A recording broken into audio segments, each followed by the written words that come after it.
Hello students, आज हम जो चैप्टर स्टार्ट करने वाले हैं वो है ट्राइंगल्स क्लास 10th से। तो ट्राइंगल्स में जो पहली चीज़ है वो है सिमिलैरिटी। इनफैक्ट पूरा चैप्टर सिमिलैरिटी पे ही है। जैसे हम 9th में कॉन्ग्रुएंसी पढ़ी थी, आप 10th में सिमिलैरिटी पढ़ोगे। तो सिमिलैरिटी क्या होती है? दो चीज़ सिमिलर दिख जा सकती हैं। जैसे दिख सकती हैं, मान लीजिए मैं आपसे कहता हूँ कि आपने ताजमहल देखा, आप ताजमहल देखने गए और अब वहाँ से बाहर निकले तो आपको वहाँ पे बहुत सारी शॉप्स पे छोटे छोटे ताजमहल बने हुए दिखते हैं, वो बेच रहे होते हैं। तो वो दोनों सेम नहीं है पर सिमिलर हैं।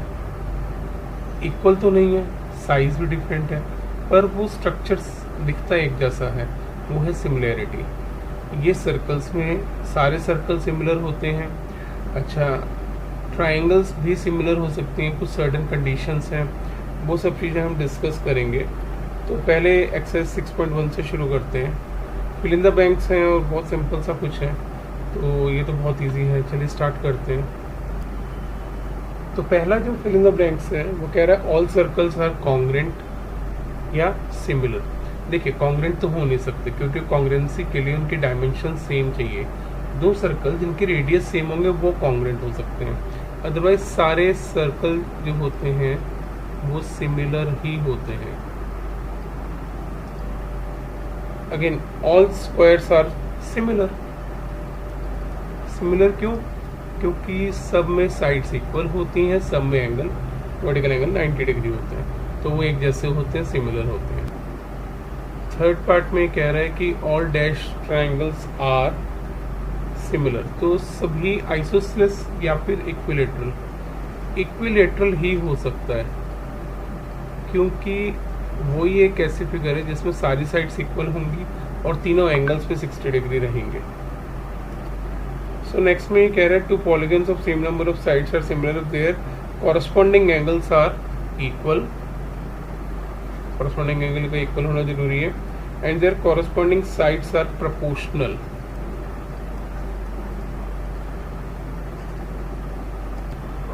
नेक्स्ट में फर्स्ट पार्ट में आपसे कह रहा है सिमिलर फिगर्स बताइए। दो एग्जाम्पल दे रहे सिमिलर फिगर के। तो दो स्क्वायर्स जो हैं ये दोनों सिमिलर होंगे। ऐसे ही दो सर्कल विद डिफरेंट रेडियस भी सिमिलर होंगे। ठीक है, तो to squares and to circles. तो अगर दो नॉन सिमिलर की बात करें तो टू रेक्टेंगल जिनके डिफरेंट साइड्स हैं, प्रोपोर्शनल नहीं है, नॉट प्रोपोर्शनल। और जो ट्राइंगल्स, एक आइसोसेलेस है और इक्विलेटरल है, ये कभी हो ही नहीं सकते सिमिलर। थर्ड पार्ट में आपको फिगर दी हुई है दो, और वो कह रहे हैं कि बताइए कि ये जो हैं ये सिमिलर हैं कि नहीं। वेल, इनकी जो प्रोपोर्शनल साइड्स हैं वो तो हैं बिल्कुल, पर जो एंगल्स हैं वो डिफरेंट हैं। एक में सभी 90 और एक में 90 नहीं है, तो नहीं है, no they are not similar. Theorem है that is called basic proportionality theorem या थेल्स थ्योरम। तो इसमें हमें गिवन क्या है? हमें गिवन है इसमें क्या ट्राइंगल ABC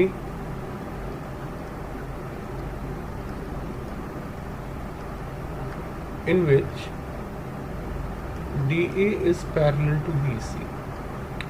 हमें प्रूफ क्या करना है? टू प्रूव हमें करना है कि अगर ऐसा है तो AD upon DB equals to AE upon EC होगा।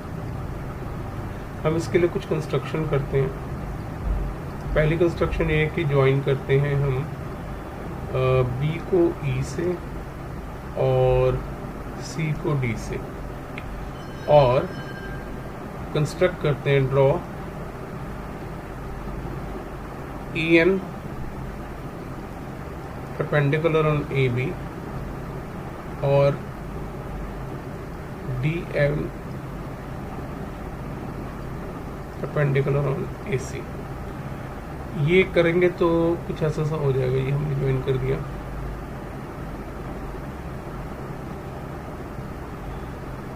यहाँ पे हमने कंस्ट्रक्शन के लिए एक परपेंडिकुलर ड्रॉ किया और यहाँ पे भी कंस्ट्रक्शन के लिए एक परपेंडिकुलर ड्रॉ किया।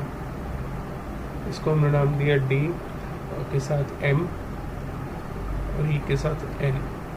तो चलिए इसकी प्रूविंग स्टार्ट करते हैं। हम दो ट्रायंगल्स कंसिडर करते हैं, इनके एरिया लेते हैं। Area of triangle A D E upon area of triangle B D E. तो एरिया क्या होता है? 1/2 बेस इंटू ऑल्टीट्यूड। बेस रहेगा इसका ए डी और इस पे ऑल्टीट्यूड रहेगा ई एन। नीचे आपका बेस रहेगा 1/2 बी डी और एक्सटर्नल परपेंडिकुलर ई एन ही रहेगा। तो अगर आप देखें तो 1/2 से 1/2 कैंसिल हो जाएगा, ई एन से ई एन कैंसिल हो जाएगा, तो आपके पास आ जाएगा A D upon B D. ये आपका फर्स्ट हो गया। फिर दूसरे के लिए अगर आप चलेंगे तो area of A E D divided by area of D E C, हाँ डी ई सी ही लीजिए। तो इसमें 1/2 A E into D M और 1/2 E C into D M. यहाँ पे भी आपके पास फाइनली ए ई अपॉन ई सी आ जाएगा। ये आपका 2 हो गया। Area of B D E जो है वो area of D E C होगा। रीजन रहेगा triangles on the same base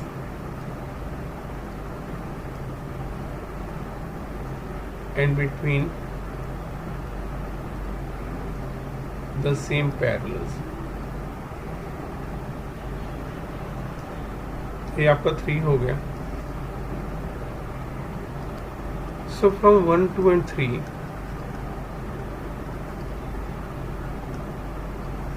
base के ट्राइंगल तो सेम थे, नीचे का हमने एरिया से इम्प्रूव कर दिया। तो हमारे पास आ जाएगा A D upon D B equals to A E upon E C. तो ये हमने प्रूफ करना था, हमारा प्रूफ हो गया। लेकिन इसके साथ साथ हम इसे A D upon A B भी लिख सकते हैं, जो कि ए ई अपॉन ए सी के इक्वल होगा। साथ ही साथ हम इसे ऐसे भी लिख सकते हैं कि B D upon A B equals to E C upon A C रहेगा।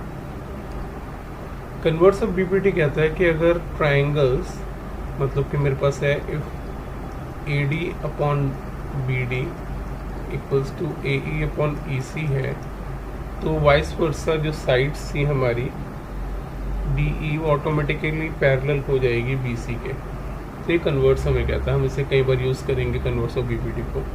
चलिए एक्सरसाइज स्टार्ट करते हैं। सो नेक्स्ट क्वेश्चन जो है उसमें हमें दिया हुआ है कि बॉस डी ई पैरेलल है बी सी के और ई सी मिसिंग है। क्योंकि डी ई पैरेलल है बी सी के, तो हम जानते हैं कि A D upon D B जो है वो ए ई अपॉन ई सी के इक्वल होगा।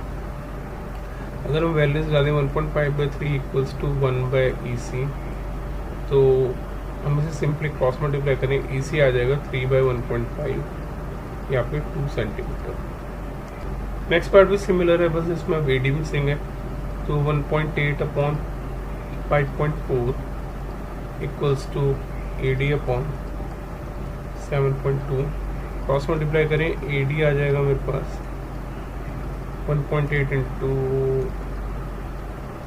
7.2, तो ये 3 आ गया और ये कटेगा तो 2.4 आ गया।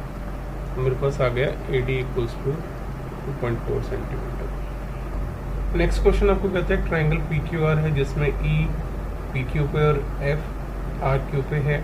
आपको बताना है कि क्या ई एफ पैरेलल है पी आर के। तो हमें कुछ डायमेंशंस गिवन है, हम एक बार इन्हें टेस्टिंग करते हैं। 3/3.9 क्या आपका 3.6 अपॉन 2.4 के इक्वल है। सो एक बार चेक करते हैं क्या आता है। यहाँ पर अगर मैं कैंसिल आउट करूँगा तो ये 1.3 आ जाएगा और यहाँ कैंसिल करूँगा तो 3/2 आ जाएगा। ऑब्वियसली 1.5 और 1.3 इक्वल नहीं होते, तो नहीं है पैरेलल। ठीक है, नेक्स्ट पार्ट में डायमेंशंस गिवन है, एक बार रख के देखते हैं। 4/4.5 इक्वल्स टू 8/9, क्रॉस मल्टीप्लाई कर लेते हैं। 36 इक्वल्स टू 36, तो yes EF is parallel to QR। Last part में भी चेक कर लेते हैं, PQ अपॉन PR, PQ पूरा और PR और PE और PF। तो एक बार PE अपॉन PQ लेके चलते हैं।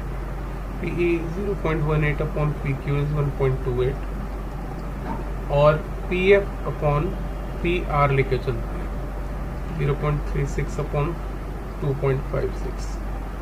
तो अगर आप इन्हें आमने सामने भी काटें तो ये 2 आ गया, ये भी 2 आ गया, 2/2 1 आ गया, तो 1 इक्वल्स टू 1। हाँ, yes, EF is parallel to QR।